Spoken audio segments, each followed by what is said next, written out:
Where is all my Taylor Frankie Paul apologists that have been screaming in the comments that DCFS is investigating Tate and Dakota as well? Where y'all at? Come to the front. Come to the front. Please, get in here. We're going to read the actual DCFS documentation that was sent to the Attorney General together. I'm going to hold your hand while we do it with a napkin in between because I want nothing to do with any apologists, okay?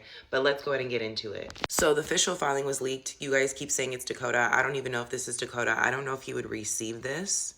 I think it's somebody on the inside personally, but I'm going to let y'all run with the Dakota because there's no convincing y'all that Dakota is not the devil. So it goes, Petitioner State of Utah Division of Child and Family Services by and through Counsel Richard K. Clark, Assistant Attorney General, hereby alleges that the above named children are within the age of juvenile court jurisdiction and that above named children fall within the provision of Utah Code, and I'm not reading that code. The petition is based upon the following allegations.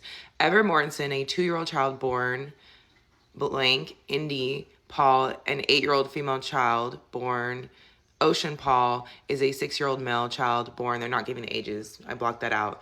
Upon information and belief, the children were born in Utah. For all time relevant, the children have resided in Salt Lake County, I'm sorry. 2. The mother of above named children is Taylor Frankie Paul, born May 23rd, 1994. The mother resides at a safeguarded address. 3. The father of Ether Mortensen is Dakota Bowe. His middle name is Bowe. Dakota Bowe Mortensen, born January 27, 1993. Paternity was established by judicial order in the 3rd District Court, case number blah, blah, blah. Mr. Mortensen resides at a safeguarded address. 4. The father of Indy Paul and Ocean Paul is Tate Robert Paul, born in October 19th, 1991. He's older than me. Shit. Paternity was established through marriage. Mr. Paul resides at a safeguarded address. The family has the following history of DCFS. A. February 2023, the mother was supported for domestic violence related child abuse of Indy. The mother and Mr. Mortensen were in a physical altercation and the mother threw a metal chair at Mr. Mortensen, causing injuries. Indy was present during the altercation. And this is for all of the apologists that continue to say she never abused her child. The chair never hurt her child. I think Taylor came out and said that that was a lie, that she found out later it was Dakota's phone. No, it was the chair.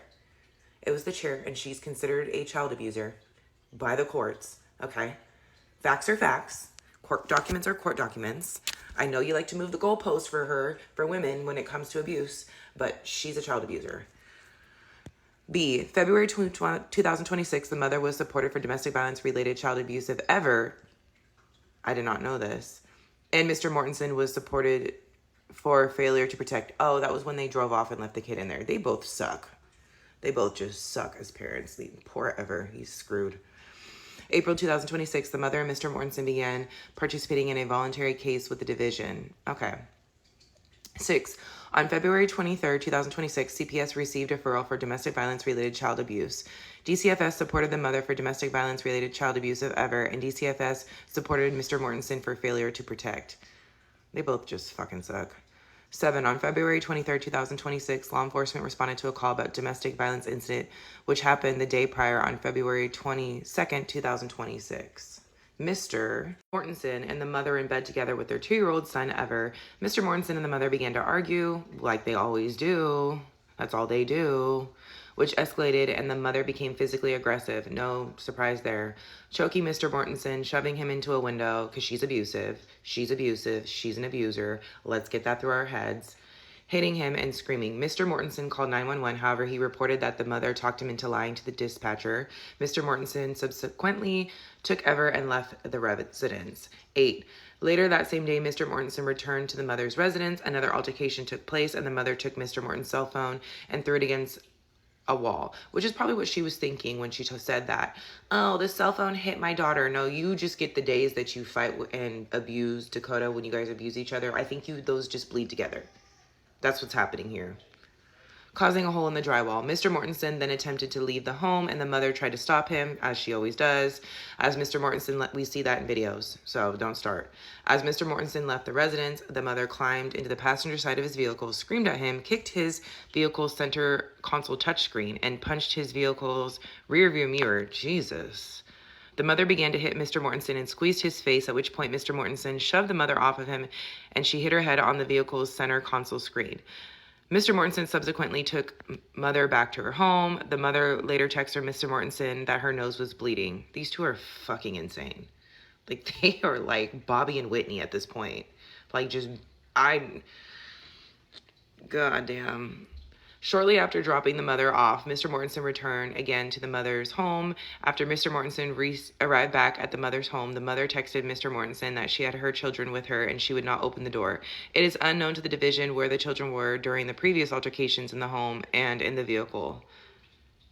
Yeah, you wonder why Tate filed for full custody. Fucking idiots.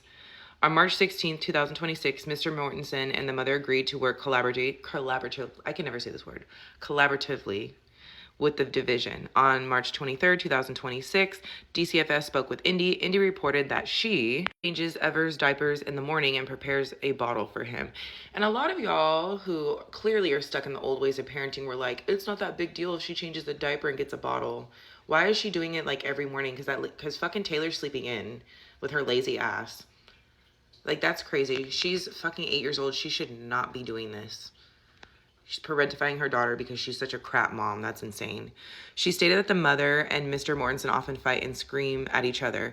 She further reported it makes her feel sad when her mother and Mr. Mortensen fight, and you wonder why Tate filed for custody. Okay. On March 19, 2026, Mr. Mortensen filed a request for a protective order against the mother. A temporary protective order was granted on March 23, 2026. 12. On April 6, 2026, DCFS held 2 team meetings. Dang. They on her ass. One for the mother and one for Mr. Mortensen. DCFS explained the purpose of collaborative case and all parties agreed to services with DCFS. Additionally, DCFS created a safety plan with both parents. And this is where I think you guys are getting confused on DCFS investigating both, because they were investigating both. But this filing is specifically for Taylor. Let's continue. On May 1st, 2026, DCFS conducted a home visit with the mother. The mother reported that her life coach, Kari, was the only reason she was still alive. Not your children, but your life coach. That's pretty sad. Okay. She further wanted Kari to conduct her assessments for domestic violence and mental health treatment needs because she's a yes man. That's why she wants Kari to do it. Let's not forget Ruby Frankie and her life coach. Yeah, I'm putting that in there. Additionally, during the home visit, the mother became upset while looking at messages on social media, and she stated she was leaving to go get food. As she was leaving, she reported that she did not have any suicidal ideation, but the caseworker should know who killed her if she ends up dead because she felt no one believes her. Oh my God, she's so dramatic. The mother left DCFS alone in her residence, and DCFS had to lock up her home after she stormed out. I will never get over the fact that she left the government in her residence alone. That goes to show how crazy she is. Who does that? You just the only time I'm leaving you alone in my motherfucking home is you have a search warrant and I can't watch you search my home. Crazy. 14. On or about May 11, 2026, the mother completed her mental health and domestic violence assessments. They didn't help, clearly. They didn't help. They need to go and check those assessments because they're not helping. On May 11, 2026, DCFS spoke with Mr. Mortensen. He stated the pickup and drop-offs with Ever and the mother have been difficult on Ever. Additionally, on May 15, 2026, during a home visit with the mother, she reported to the division that Ever has been having tantrums during pickups and drop-offs with her, and it has been traumatic for her to watch. Furthermore, she reported that she was going to try to blame it on Dakota. That's what a lot of people do. They try to say that their child having a hard time with pickups and drop-off is because of the other parent. I know that fucking trick. I've seen it before on this app. Furthermore, DCFS observed Ever running into the room crying and calling for his mother. However, the division observed Ever run to his maternal aunt and nanny, Aspen, instead of his mother. That's pretty fucking sad. We see who takes care of him. This interaction seemed to upset mother because he was seeking comfort from his aunt instead of her. I wonder why. Why would he seek comfort from you? You're absolutely insane and dysregulated probably all the time. 16. On or about May 14, 2026, Mortensen completed his mental health and domestic violence assessments. And I'm going to have to finish this up in a part 2. So come back for part 2 of me going over the petition against Taylor.